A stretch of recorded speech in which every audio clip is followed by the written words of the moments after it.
Hi. Today I'd like to talk about something that I feel like if I had this information 5 years ago, my life might have been a bit smoother.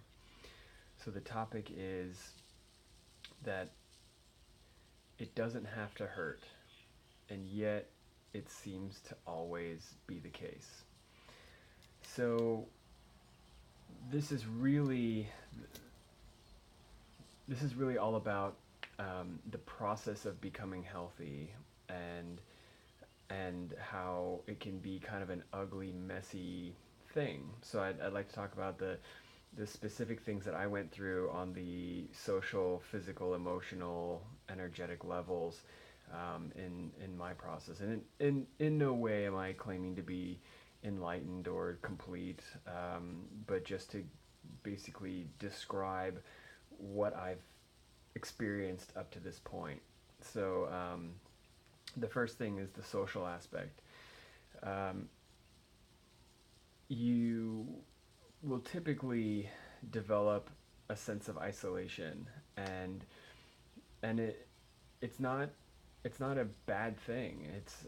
It's a sign that you are growing, and it can be uncomfortable because the people that you used to spend time with don't interest you, and it's also unfortunately, and with no judgment at all, um,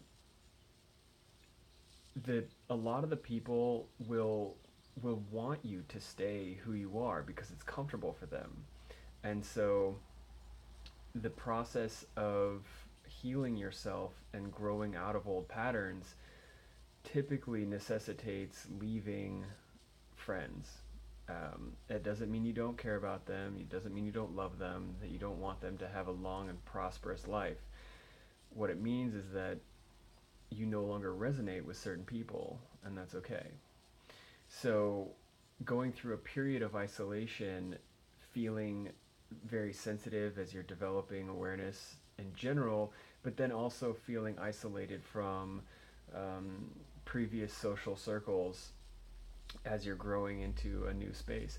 Now, there are other people around who are doing the same thing, and there are plenty of people who have done this before you. So, it's not something to worry about like I'm growing into this monk and then nothing, and then I won't have any friends. That's the way it seemed to me for a while. But as you settle into the new space, you will start finding people, more people will be presented to you who are also in that space. Another part of the isolation, which is really important, especially when you're dealing with longtime friends and family, is establishing healthy boundaries. Because I would never want to encourage someone to say, "Oh, I'm more spiritual than you" or something, because that's not really true. So being able to interact with people who you do care about, but just with healthy boundaries. So um, so that means being able to spend time with someone and just be mindful of any kind of little subconscious games or codependence or indulgence of ideas of oneself. For example, if someone is used to being the victim and you're used to being um, their hero, their I forget the word now. Anyway, you're used to rescuing. Well, they might still try to ensnare you in that little game, and now it's time for you to say I'm not going to play that game anymore. And by you not indulging the game, you are actually doing them a big favor. Okay, so that's the social part of it for in the biggest aspect of the social part. Um, in the physical part, in physical space, I noticed for myself this almost manic need to clean things out, going through old clothes, any furniture, anything in the drawers, going through old emails, going through my phone, just clearing everything out. Just this need to get rid of stuff. I think it just becomes kind of a mode of operation where you want to just get rid of things that are not promoting this new space. Um, Now, as far as the physical and emotional side of your your interior self, um, one thing is just feeling crazy, and I guess this kind of relates back to the social part. But when your mind starts to open and you become aware of things that you didn't know or understand before, it starts to feel like you're losing it a little bit, which technically you are, but it's not a bad thing. Um, I think I think it's just, you know, it's just part of the growth, and you just deal with it in the most graceful way you can. In my experience, it usually results in a sense of anxiety when when something is like cracking. Um, there's this really hard to describe sense of discomfort or anxiety that really you just be patient with it. You know, try not to be irresponsible with that with people in your life. But you know, just to be patient. So um, so now the physical stuff. Um,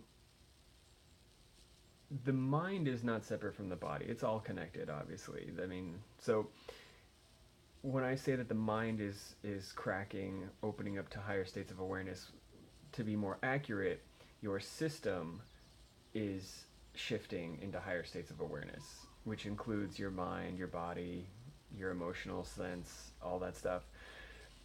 And part of that shift is the letting go of behavioral patterns and traumas and ideas.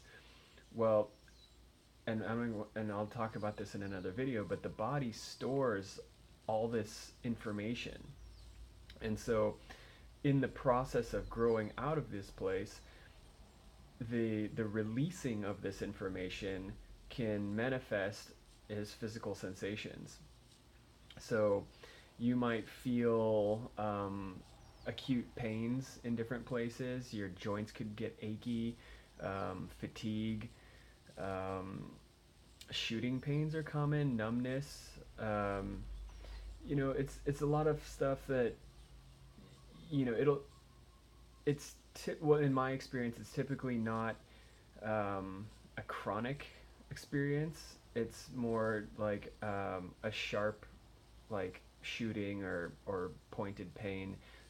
Muscular joints, not typically not typically in the organs. If you are feeling in the organs, it's actually a really good sign because that's a deeper trauma in the organs. The muscular tissue is usually more superficial. So, but you know, if it's really concerning, consult your doctor.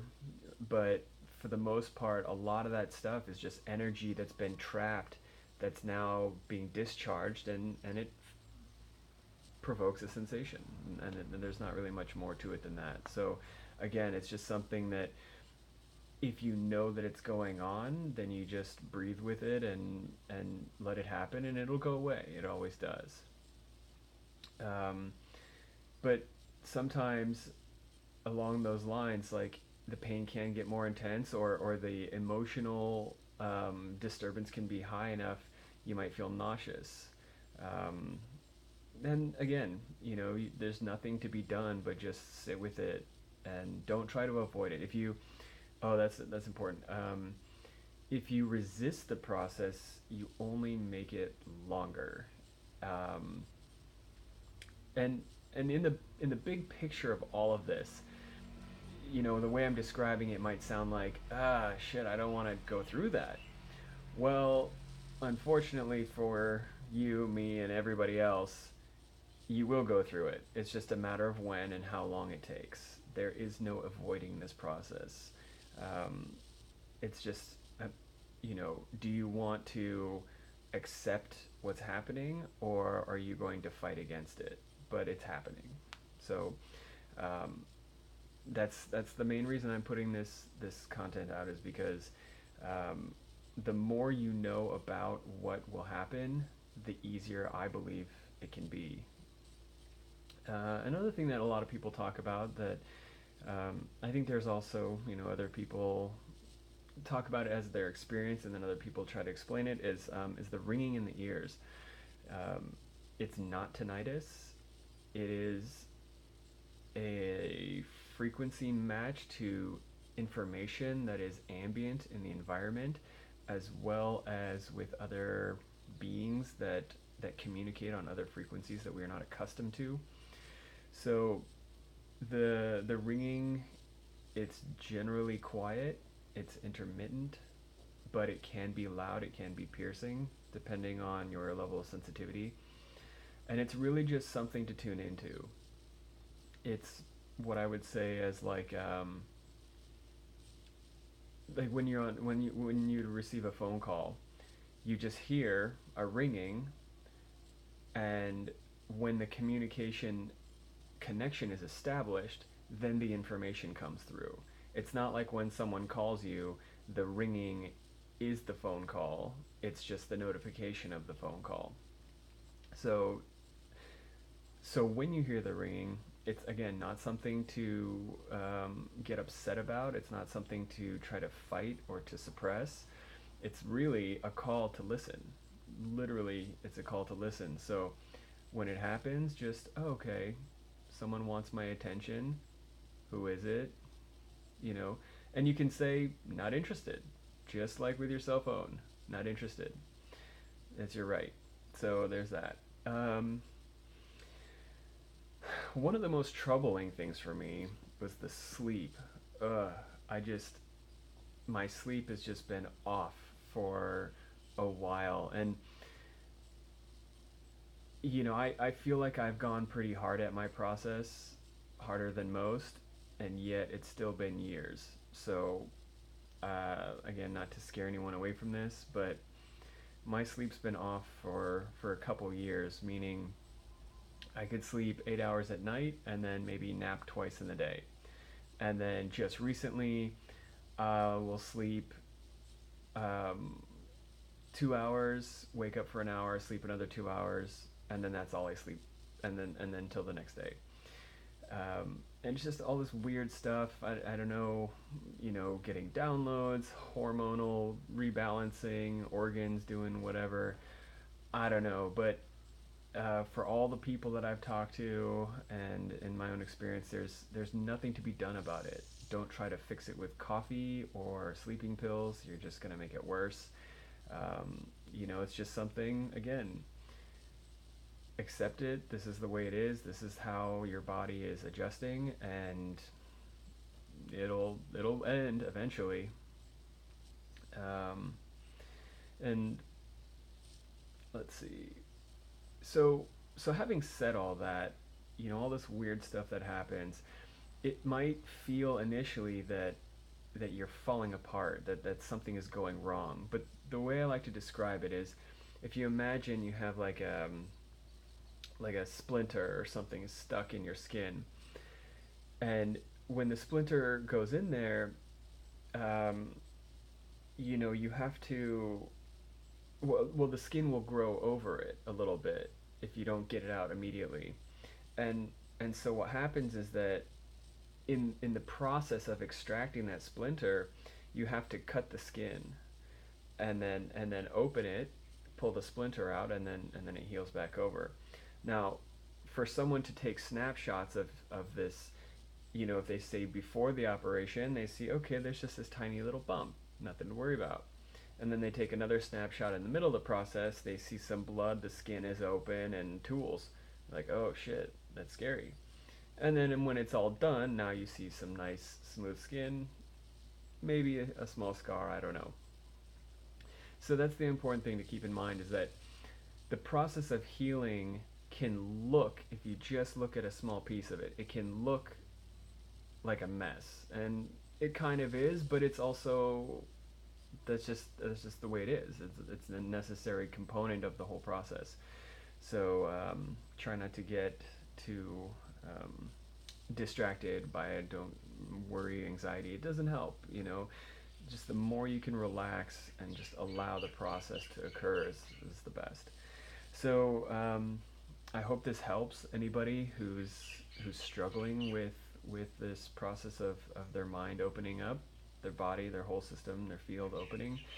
Um, if you have questions about it, please reach out to me. I'm more than happy to talk about this stuff. And yeah, thank you.